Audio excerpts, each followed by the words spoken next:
Well, welcome back to my Let's Play of Tomb Raider Chronicles for the PlayStation 1.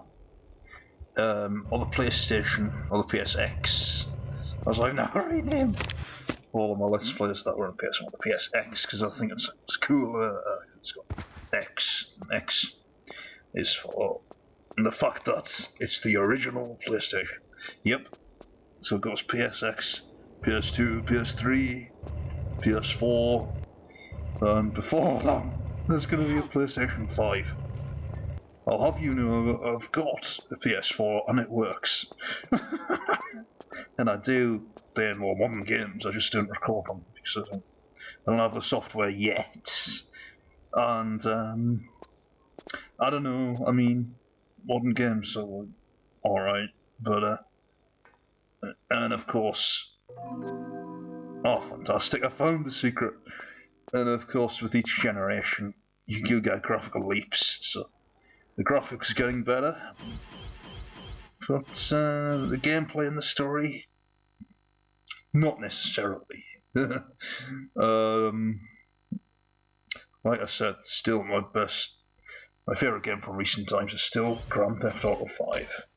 And it's only after you've collected one of the secrets that tells you of how many secrets there are in this level. And I can say there are 3. And there are 3 in pretty much all levels, except for a few occasions, one of which where there's only 1, and the other of which where there's 2. In pretty much the 11 of the 13 levels in this game, there are 3 golden roses. It's a throwback to Tomb Raider 2, there was 3 secrets in every level.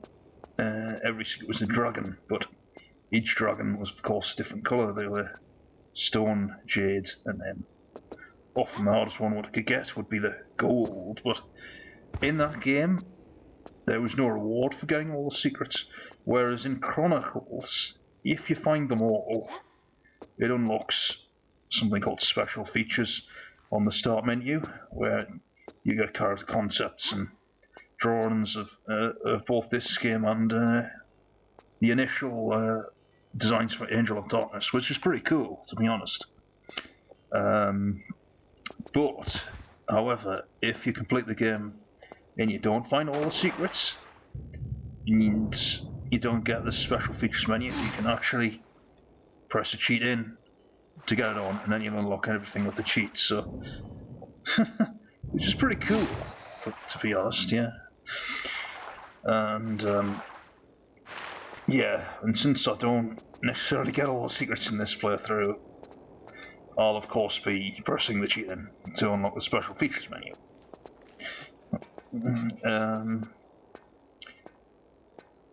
I'm not actually sure what I was doing here. I'd already done the tutorial and got the secret. Yeah, that's what happens when she falls off. She just and then she falls. First few levels, when you do that in the room levels, you don't die, but yeah, later on, if you do that in one of the later levels, you do die. You go clunk, and then you're dead. So if you haven't saved, you'll be a bit pissed off. You did see me save there. Now, I don't know whether I am going to have to cut some of the saves out, because on the harder levels, it goes without saying, I do save more frequently. But the majority of levels in this game, not that hard. Fairly straightforward compared to all the previous 4 games, the majority of them. That said, as I said, it ramps up in difficulty at the very last section, so and also in the final level there is a bug, and because of my limited space I don't really have many save slots. I only have like 1 spare save slot, so if it all goes wrong at the end of the LP, I don't know what I'm going to do, but I hope that's not the case. I can only hope I don't encounter the bugs, to be honest. But they are in every version. whether it's the PlayStation version or the PC version in that level, that bug is consistently there because the game was rushed. So there's bugs in the final levels, which is very satisfying to know. And here, I actually got lost. I couldn't find my way out of the tutorial, which is pretty amusing. Oh, that's not as bad as Silent Hill 2. The apartments really, that level really confused the absolute hell out of me. I had no idea what I was doing, and it seemed to be stuck there for about 50 years, not knowing what to do. I even had to look at a walkthrough in the end, because there was no way it was so tough I couldn't beat it without knowing what was in it, and that was a blind let's play, so I never blindly played through Silent Hill 2. And I put so much effort into Silent Hill 2, and that's one of my least successful Let's Players ever, so... Yeah, finally found me way out the tutorial. Let's go on the level proper. And none of that is actually required. So I've just added about 40 minutes or so. I didn't need to be there, but like I say, there's a secret. You can skip to the very end, get the secret and go out again if you know what you're doing. So there's a dog. Of course I relentlessly shoot the dog. Because if I didn't, it would try to kill Laura, unfortunately. So that said, I'm not a fan of dogs in real life either. I don't go around killing them though. I mean, even the ones that try to bite me, I'll just run away most of the time if that happens, you know. I'm a big sissy coward like that. Yeah. And I do really like the look of the first level. They've done a nice job with it. It's just that overall, it's a bit dull in terms of atmosphere. There's nothing really going on in it. I don't mind it. It's okay, but if you compare it to Tomb Raider 4, it falls a little short in terms of the atmosphere. But in my opinion, anyway, Tomb Raider 4 has unrivaled atmosphere, and it's nice that they tried something different for this game, given that it was rushed. They could have just reused levels from Tomb Raider 4, but they didn't do that, to their credit.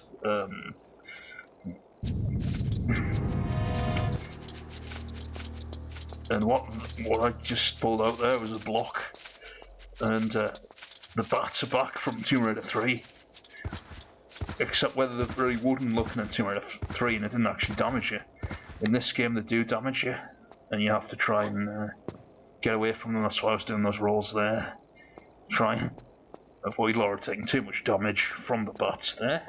And yep.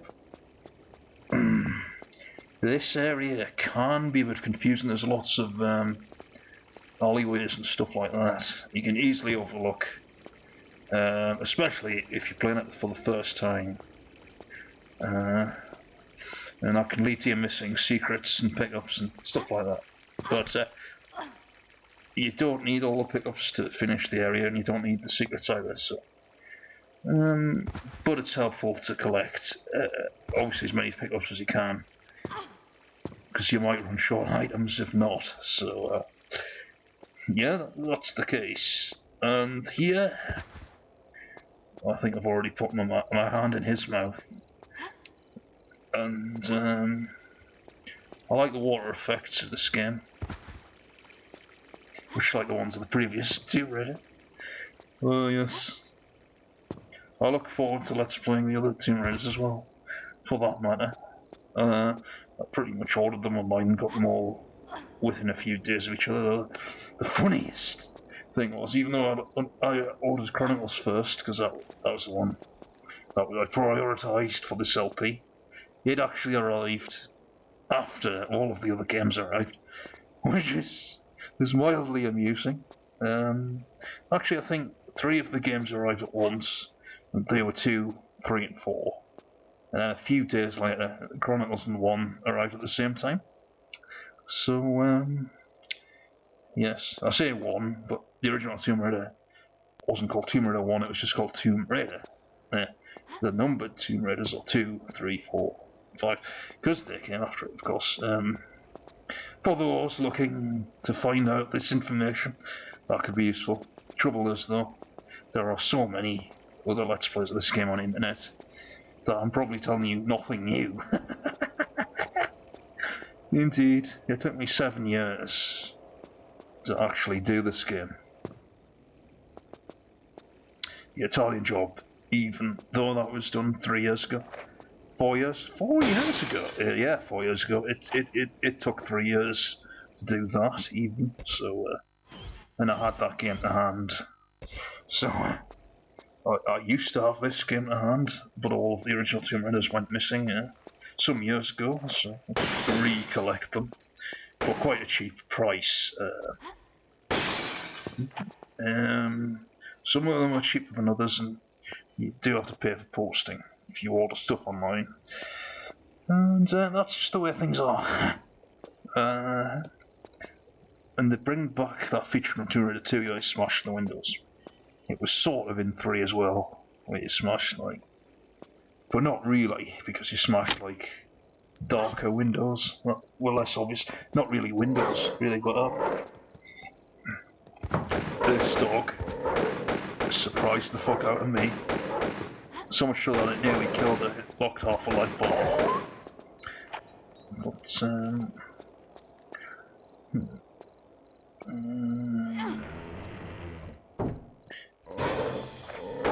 I'm not sure of the species of that dog.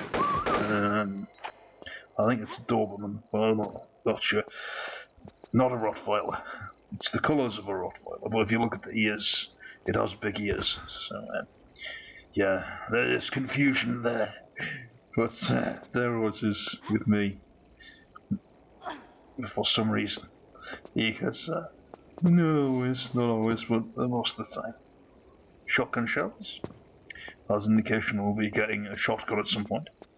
But we only have the pistols at this point in the game. And, just like every other Tomb Raider in the classic series, pistols have unlimited rounds. And I do believe this is also the case in Legend. But, I think, yeah. In the newer Tomb Raider games, 2013 onwards, you don't get 2 pistols, you only get 1 with the pistol gun, and it has limited rounds. I still think there is plenty of ammunition to pick up though, so there's not really much to complain about. Actually, I thought Tomb Raider 2013 was the best of the Crystal Dynamics games, and from what I've seen of the more recent ones, I still hold that view very strongly, as I did the Tomb Raider special on the blog 6 years ago. And of course, the blog is no longer there. If you go on it, you will go somewhere. You go onto my forum, which is a Tomb Raider forum. The only problem is that all you can do is register and log in. You can't actually do anything, because I don't actually know what I'm doing with the HTML rating and all that, so it doesn't work. Which is frustrating, because when it was a blog, the blog worked. And I think one of the problems is I've tried to turn a blog into a forum. It hasn't gone down well with the whole working thing, but I don't regret my decision, and I'm not going back, so that it'll be a forum. It'll be like that for a long time until I figure out how to work it.